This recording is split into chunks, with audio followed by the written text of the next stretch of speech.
Hello and welcome to my channel.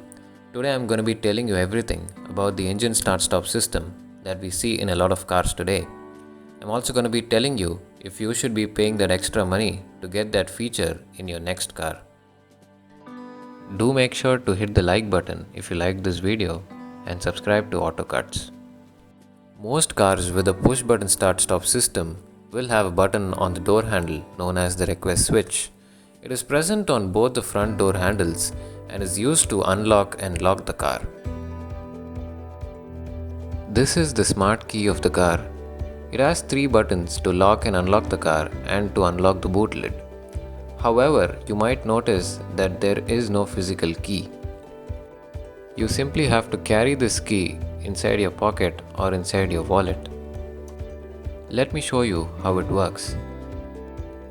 Put the smart key inside your pocket and walk towards the door. Then press the request switch on the door handle. The door is now unlocked.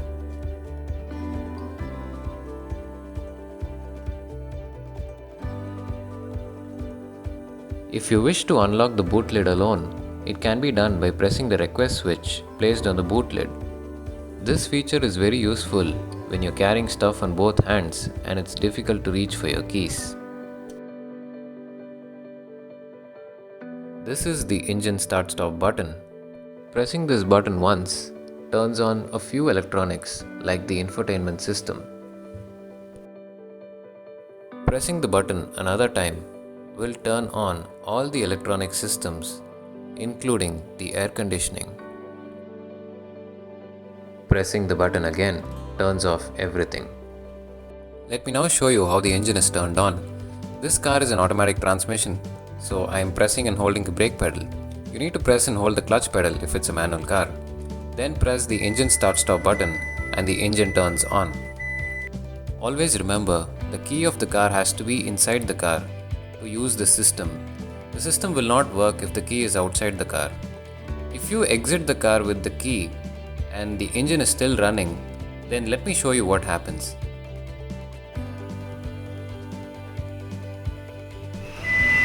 The car makes a loud beep warning you that the key is out.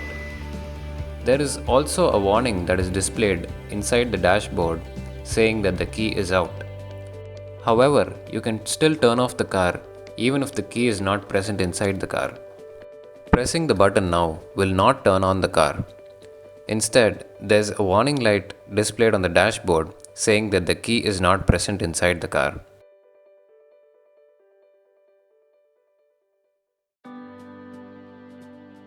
By now you would have realized how important the smart key really is. But what happens if the smart key battery no longer works? How will you unlock your car and how will you drive your car? Well, there's a simple solution to it. You might notice that there's a small metal button. Pressing it will release a physical key.